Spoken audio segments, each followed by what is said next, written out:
Mr. Hartwell, what is the current vaccination rate for VA employees who work directly with elderly or high-risk veterans, namely in the CLCs and in adult daycare settings? Do you have any vaccination data on home health care workers that VA employs or contracts with?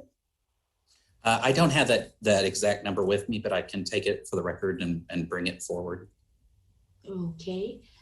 And Mr. Hartruff, one thing that sets the veteran-directed care program apart and makes it successful is the freedom it gives a veteran to choose the services and supports that best meet their individual needs.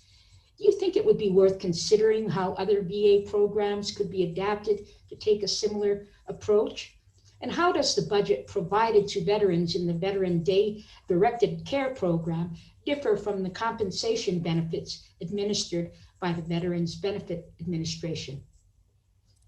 Well, first of all, with the Veteran Directed Care, instead of from their VBA, they work in partnership with the the Administration for Community Living, and also the area-wide agencies on aging and others. And the disability and aging networks actually have a counselor that helps them set up a budget, that helps them actually identify and interview potential caregivers. So it really does kind of help with that kind of, if you've ever tried to hire a lot of people for taking care of your own family members, such as myself, trying to make sure you've covered all the state laws and others when it comes to provide, hiring someone essentially. So it really does give them a lot of benefits with having someone to help them through the processes so they don't run afoul of any of the state rules or regulations when it comes to hiring an individual to essentially be an employee.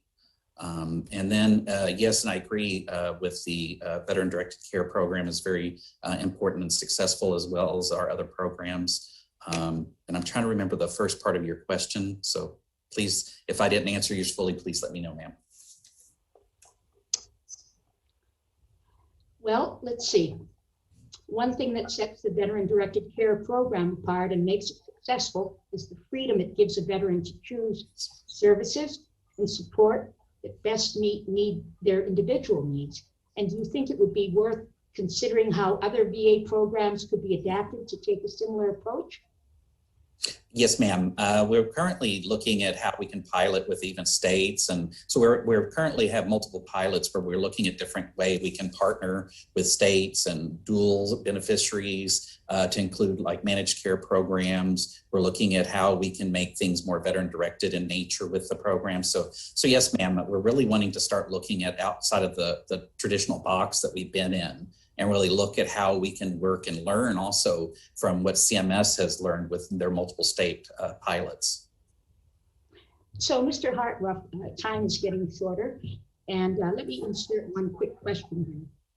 Long-term care was trending toward home-based care and away from institutional care before the pandemic. Did the pandemic, particularly the outbreaks in nursing homes and state veteran homes, exacerbate that trend? Why or why not? Well, it was kind of amazing in that during the worst part of COVID, we noticed that we were really reaching out, doing a lot of telehealth. We were doing a lot of replacement care with telehealth, but at the same time, as you said, some of our intake into long-term care decreased. But during really the deepest part of the COVID, we actually had some decrease on home care because veterans were concerned about letting anybody in their home. And unless they were like when they were hired or purchased, from agency care. So I think we've really started to see an uptick in our care that we're providing post-COVID. But yeah, I think we've learned a lot of lessons with COVID as to what we can do different when it comes to providing care in the home, either remotely, telehealth, or more with care. Ms. Romanoff, one thing that sets the Veteran Directed Care Program apart and makes it so successful is the freedom it gives a veteran to choose the services and supports that best meet their individual needs. Your testimony calls that model the future because it provides, quote, programs and benefits that have flexibility to meet families where they are and give them control to direct their care, end quote. Why do you think the ability to self-direct is so important and necessary? And do you have any ideas as to how other VA programs could be adapted to take a similar approach? Yeah, absolutely. Thank you for the question. So I think flexibility